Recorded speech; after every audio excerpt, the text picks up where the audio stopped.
Hey everyone, welcome to another episode of The Rising with Janel Gonzalez. Say hello. Hi guys. Today I'm taking over the mic because we are going to do a Q&A with Janel and get to know her a little bit. I know we're deep into season 3 at this point, but I had a question about you the other day and I was like, you know what? We've never done a Q&A with Janel. So today I'm scared. You're in the hot seat. Janel is in the hot seat, and I'm so gosh. excited to ask you a few questions that we've pulled for you. And these are surprises. I have no idea she has what no you are clue. about to ask me. No clue what we're going to ask her. Okay, number 1. What personal experience led you to explore psychology and self-improvement through podcasting? Oh my gosh. Well, I would say the pandemic really, I think for all of us, it deconstructed everything that we knew about what was familiar. And I think we were all kind of treading in uncharted territory. So I went inward during that time, and I really did a deep exploration of things that I needed to heal within myself. And I was 40 at that point. So for me, it was pivotal. And I just started going down this journey, a lot of research and reading and, working on myself and making that a priority because I no longer wanted to live with so much anxiety in my life. And so that was pivotal for me, that period. What was the hardest thing you experienced on your journey of getting your master's degree? Well, it's funny. I love school. So for me, my master's degree was pretty easy. I don't know if it was that challenging in getting the degree. I think what was harder about that journey was actually seeing clients. I think when you are actually seeing clients, that's the hardest part because you deal with a lot of people that want to end their life. And you're seeing a lot of teenagers with suicidal ideation. You're working with couples that are completely unhinged and they're having major issues. So that's tough when you're seeing clients because you're dealing with so many issues and so many people that are here because they're lost and they really need guidance and they're looking to you for all the help. And that's been the challenging part because I'm at a point right now where I feel that everyone's the expert on their life. I'm not the expert, I'm just a guide. So I'm not here to solve all your problems. I'm here to tell you that these are some tools that could work for you. And that's the one thing I did find limiting about seeing clients within that therapeutic lens and professional lens is they're really looking for you to save them. And really, we can only save ourselves. So I think that's why I've basically adopted more of a spiritual practice. So I only see a limited amount of people that are pretty grounded, but they just need more tools in their toolkit because crisis management was really hard. Next question. How do you differentiate between self-awareness and self-criticism? Ooh, self-awareness. It's you waking up. It's you being conscious, you being in your body, you being grounded. Like you have to every day become aware of what's happening. I think people are constantly reacting to life and floating around and they don't really know what's really going on. And they're reacting to everything that's coming their way and they're not even grounded in their own bodies. So self-awareness is really key to kind of moving throughout your life. And self-criticism, that's just you being your own worst enemy, which there's no room for in this life. We have to understand that that's going to get you nowhere. Self-criticism is not what's going to propel you on the path to becoming a better version of yourself. How do we get better about self-criticism? You got to give yourself loving kindness, even when you don't want to. Even when you think you're not worthy of it, you have to give yourself loving kindness on a daily basis. It can sound cheesy, but that's the truth. We're all here to be love and you have to be able to receive it. And if you get it from only yourself, then that's great. If someone has been told that they have low emotional intelligence, how would you encourage them and what steps should they take to increase their emotional intelligence? Well, I think you have to get quiet with yourself. And I think that a lot of us are scared. We don't want to tap into feeling a lot of things. And we're scared. We're scared to get quiet. We're scared to get still because of what might come up in those moments. Because you might actually realize you're not living the life that you want to be living, and you just keep pushing the pain, you keep pushing emotions down. And in fact, you need to let them rise to the surface, and you need to deal with things really head on and be okay with feeling into all those emotions. That's where your growth is. How do you decide when something is a mindset shift versus something that might need professional therapy? Gosh, that's a good question. It's basically, you have to check in, even before the mind, you have to check in with your body. Like, it's a nervous system issue first. Like, are you feeling safe, right, within your body? And if you're feeling pretty safe and secure, but you just have these blocks, or you might have some issues coming up for you that maybe you're ruminating them over and over a lot, but you feel like you could get a steady handle on it, like that could be the mindset shift. And a couple podcasts, videos, tips from experts could help you. But if it's like you're not stable emotionally and you're having a lot of anxiety and you really can't function, and it's actually debilitating you and preventing you from even, let's say, working and even just being fully present in your life, it's really time to seek help. Because if you're really coming from a low energetic state, you're in high anxiety, or you're in fight or flight all the time, that's not healthy. So that's really the time where you need to seek medical help. So I always encourage people to do that. And it has to be with licensed professionals. I think that's really important. Sometimes people can't get away with the Reiki healer. You can't. Or a spiritual advisor. Or like the counselor at your church. No. And God bless them, but Absolutely. there's just a difference in a licensed therapist and a counselor who just like cares about you. I think it's really important, like you're saying, to go to someone who really knows what they're doing, has a lot of experience as 100%. well. And finding a good therapist is kind of like dating. You might have to kiss a few frogs before you find someone you really like. It is. But I feel like there's a time and a place in people's lives, like no one gets a pass from going, like you're not exempt for needing help, Absolutely. And I have had friends, I have sent them a list of professionals to work with, and it is like dating. You have to kind of have a session or a 30-minute exploratory call to see if it's even a fit. But once you connect with the right licensed professional, it could literally change the trajectory of your life. I love my therapist so much right now. She's the most productive therapist I've ever worked with. Like in 1 hour, we just accomplished so much. And she told me yesterday that because I'm moving to Texas, that she can't see me anymore. And I've been in like 5 or 6, I just started working with her a couple months ago.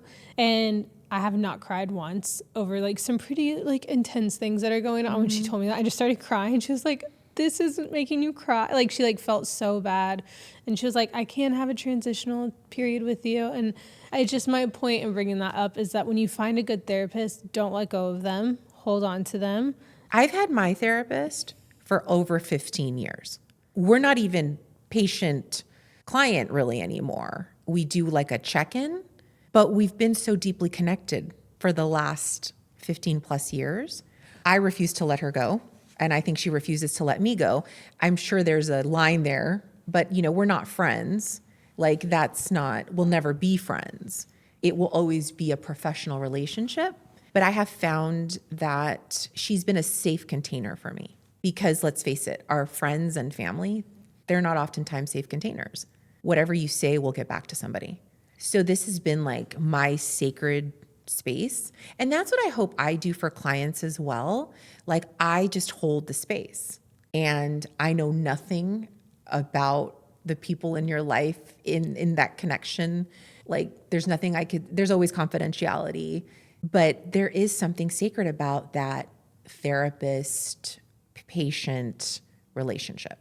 Absolutely. So I think everybody should experience that at some point if they are going through.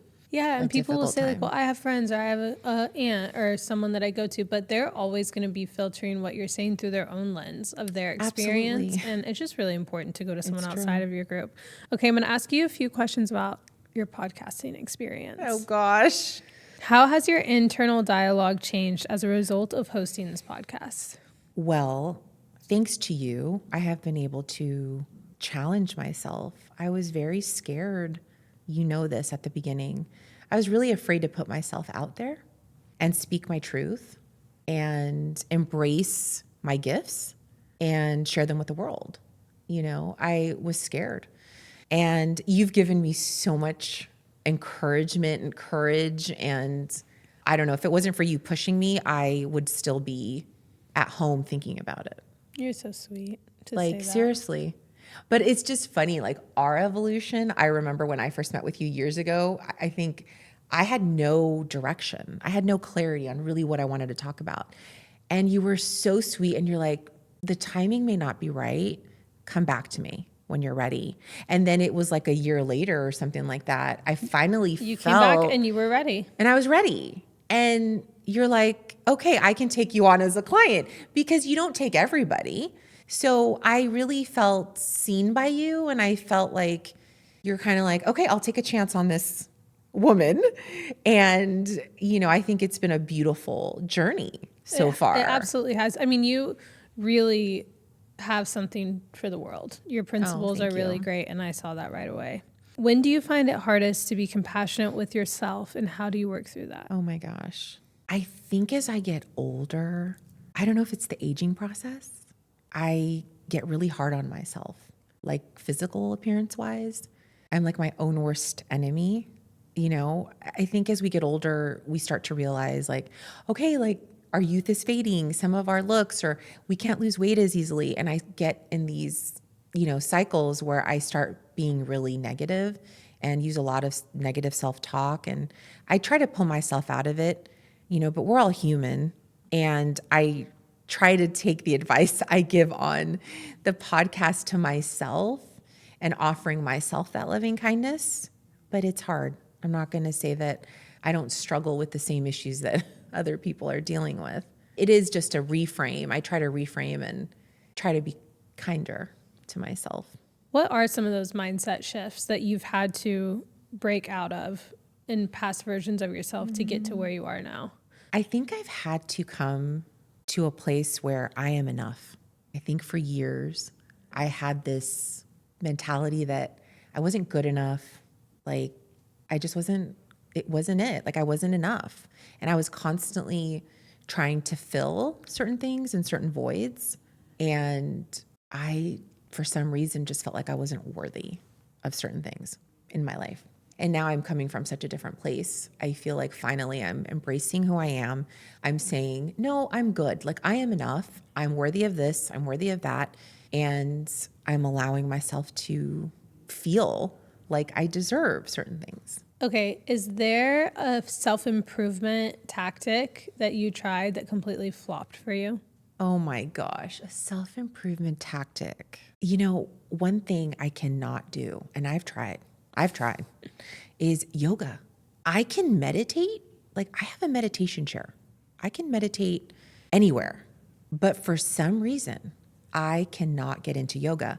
I even signed up for an 8-week beginner yoga series at the local yoga studio near my house, and I couldn't do it.